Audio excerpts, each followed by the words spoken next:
Okay, in section 7.3, we're going to look at the sampling distribution for a sample mean. So this is essentially looking just like a proportion. If we have some random population and we're pulling some groups out of here, each of these groups will create a statistic. Now for a mean, each of these is going to create a little sample mean. We'll call it X bar. Now the population mean is mu, so all these X bars probably are not going to match the population parameter. They're all going to be a little different. And what they will do is they will make a pattern. Just like in a proportion, the means also have a nice little pattern. So for a mean, we can say that this pattern of these little X bars, so as we pull them out, so as we start looking at them, so if these are my X bars, what you see when you start pulling them out is if certain conditions are met, they start to look normal. Just like a proportion, when NP and NQ had to be greater than or equal to 10, we said it was normal. A mean has its own criteria too, and the mean says if your sample size is bigger than or equal to 30, we can assume the sampling distribution is normal. So if you're picking sample sizes that are bigger than 30, we're going to assume that sampling distribution that you select those little means from is going to be normal. We also have a center. So this sampling distribution has a center of the sampling distribution, the mean of the sampling distribution. We denote that the mean of the X bars. It's the average of the little statistics, and it's always the same as the population mean. So if I take the average of all these little statistics, when I pull infinitely many out, it should be the exact same as the population mean. All these little statistics are also spread out, and we denote the spread as standard deviation of X bar, or sigma X bar. This is the standard deviation of the sampling distribution. Sometimes we also refer to that as the standard error. And as n gets bigger, then the sampling distribution gets smaller. Because it has a formula you see down here. It is your regular standard deviation divided by the square root of n. So these two formulas are really important. The mean of the sampling distribution always the same as the population mean, and the standard deviation of the sampling distribution is always sigma over the square root of n. So let's just go ahead and write what these are. Just write these down. So this is the mean of the sampling distribution.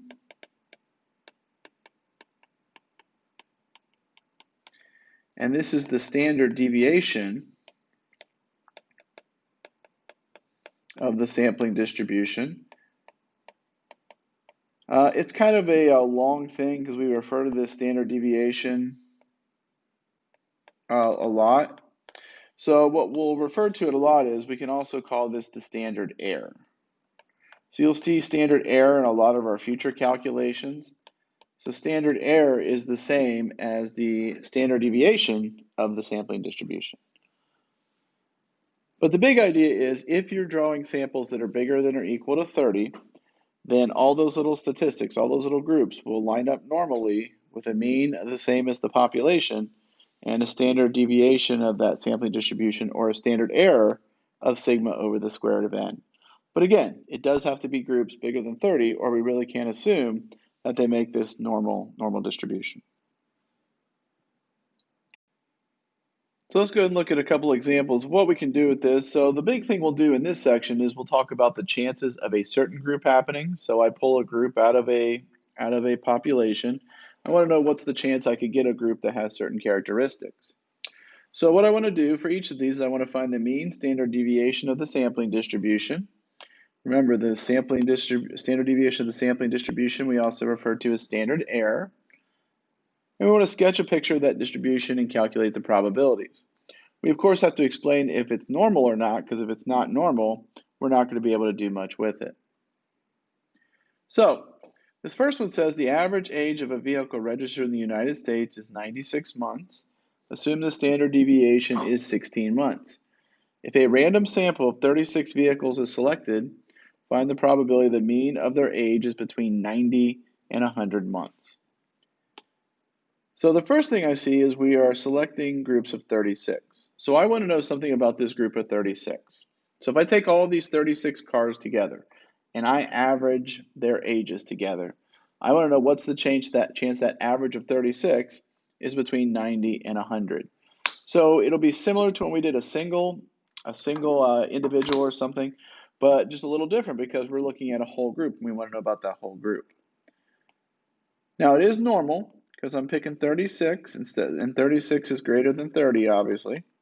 So we can say it's normal. Now the mean of this distribution is going to be 96. So we call that mu of x bar is 96 because it's always the same as the average of all cars. And it says the average of all the cars is 96 months. Now the standard error, or sigma x bar, we have to calculate because this gives us a standard deviation, but this is the trick. I don't want the standard deviation of an individual car. I want the standard deviation of the group. So we do 16 divided by square root of 36, which is like 2.67. So now we have this normal distribution that has this mean and this standard error. So I'll put 90 here and 100 here.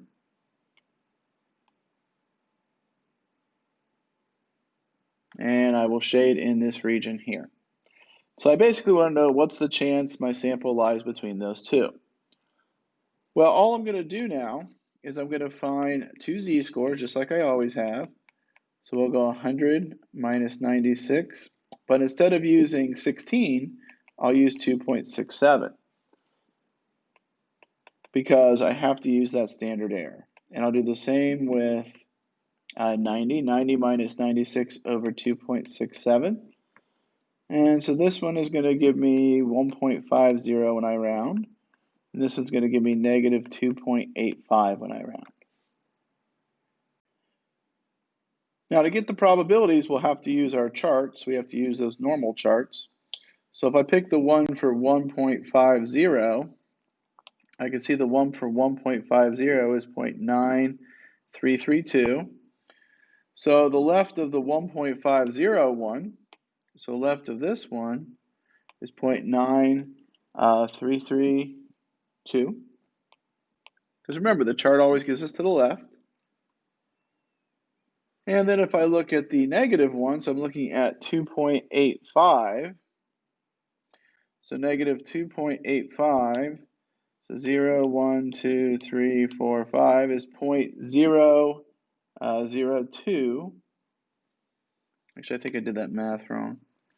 This is actually 2.25, I'm sorry. So let's look at 2.25. So negative 2.25, yeah, that looks better, is going to be 0.0122.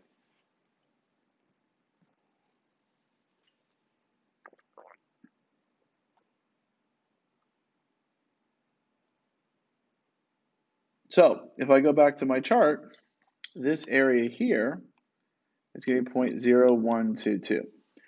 But now that we have those two values, we of course want the value in the middle, so we'll just subtract those two.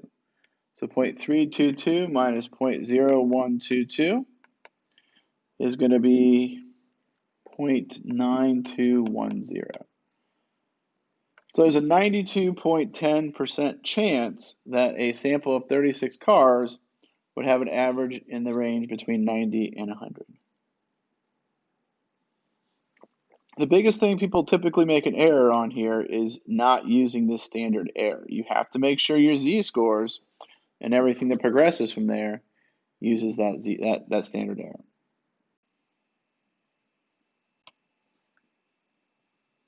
All right, let's go and look at another one. So this one says the AC Nielsen reported that children between the age of 2 and 5 watch an average of 25 hours of TV per week. Now this one says assume the variable is normally distributed with a standard deviation of 3 hours. So interestingly enough, now that it says that it is normally distributed, we don't really care how big the group is. So in these problems, we're going to do one where we do a randomly selected child. So just one, so that's one child. And then we're going to do it with another group of 20 children. Now 20 is less than 30 and 1 is definitely less than 30, but it doesn't matter. Because if it says it's normally distributed, then we don't have to worry about how big the group size is. It just is what it is. So this first part is kind of a normal problem, one with just one person. I just want to show you the difference between doing a single person in a group with the probabilities, though. So this is normal because it's assumed to be normal. Now it has an average of 25. We want to know what's the chance a single child watches more than 29 hours of TV per week. So the standard deviation I'm going to use is simply going to be the 3, because I don't have a group here. I'm not selecting a group of individuals, I'm just selecting a single individual. So I'll find the z-score, 29 minus 25 over 3. And 29 minus 25 over 3 is 1.3 repeating, so 1.33. And so now if I go ahead and look on the chart for 1.33, I can do that. So 1.33 up here. 1.33, if you go over to 1.3, 1.33, 0.9082. So that is going to be my probability that's less than that. So less than that is 0.9082. Now, if I want above that, which I do in this case, I kind of want this way, then I'll do 1 minus 0.9082, which is going to be 0.0918. So there's a little over 9% chance a single child could be selected and have an average over 29. Now the question is, what if I have a group of 20 kids?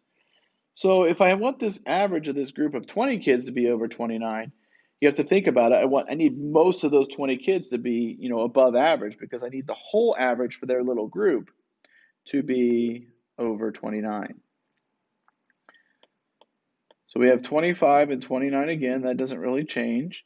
The only difference here is my mean is 25, but now instead of the standard deviation, I'll do the standard deviation for the group. Anytime you're doing a group, you're going to use the standard error, which is sigma over the square root of n. So in this case, that's going to be 3 divided by the square root of 20, which is like 0.67. So everything else is pretty similar. I'll find the z-score. Z is 29 minus 25 over 0.67. And you get a huge z-score. You get 5.97. So that's just a huge number. So if I look on my chart, I see nothing even close to 5.97. So when we have these crazy, crazy big numbers, what we'll do is we'll just go to the very, very biggest number we have, which is 0.9998. So I know that this area over here, I don't know exactly what it is, but I know this area to the right is bigger than 0.9998. So it's a huge area. So if that area is bigger than 0.9998, then this area has to be smaller than 0.0002. 1 minus 0.9998 is 0.0002. So anytime it goes off the chart, we just can kind of say something like this, less than 0.0002. So the big thing I wanted to show you here is if you look at this now, this is a lot smaller probability than the first one. So it's a lot easier to get a single child to be kind of further away from the mean than it is to get a whole group, really no matter what the size it is. All right, let's look at another example. It says the average teacher's salary in New Jersey is $52,174. Suppose the distribution is normal with a standard deviation of 7,500.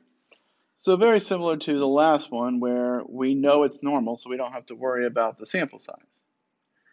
And then we're going to do the same thing with 100 teachers, which is normal because it's bigger than 30, but we can go ahead and assume it because we know that it is already normal. So I'll go ahead and draw my distribution. So we have a mean of 52,174. And since it's a single individual, we're just going to use the standard deviation that's given to us, which is 7,500. And we want to know what's the chance we make less than $50,000, which would be all this area right here.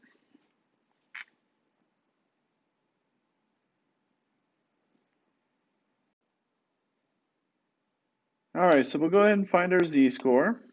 So our z-score is going to be 50,000 minus 52,174 divided by 7,500.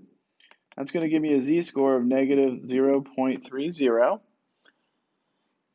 So now I can just look at this on the chart because this is on my chart and we're already going left. So if I look at my area, that should give us 0.3821. And that's just looking up this z-score directly on the chart because it already goes left and that's what we want in this case.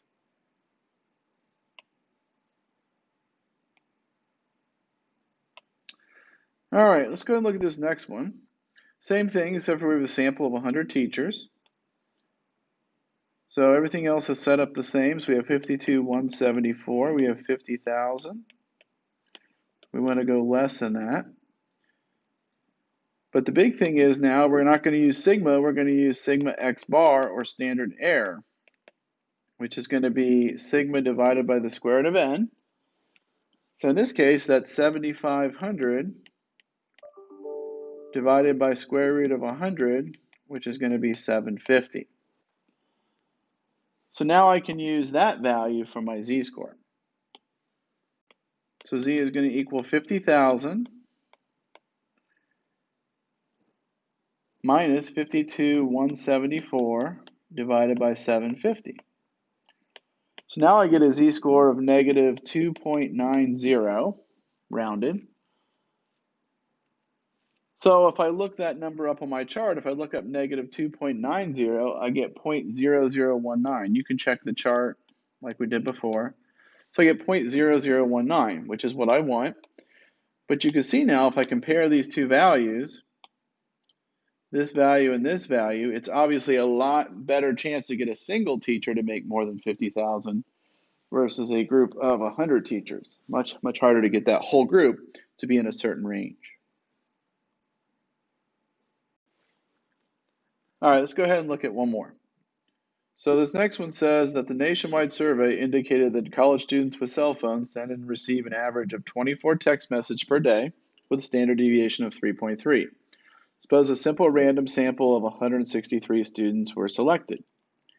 And then we have some questions. Now, notice it does not say assume normal. It does not say that like in the previous couple problems.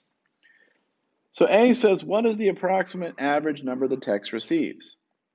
Well, remember, the average of the sampling distribution is always just the average of the whole group, and that average is 24 texts.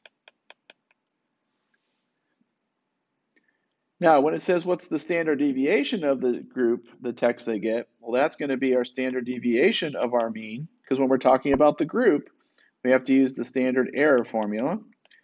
So that's going to be sigma over the square root of 160, or of n, which is going to be 3.3 divided by the square root of 163,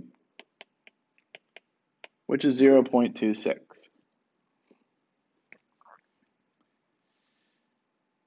So it is normal because we have this group of 163. But if you look at question C, it says, what's the probability a randomly selected student receives more than 26 texts? The answer to this question is, this is impossible.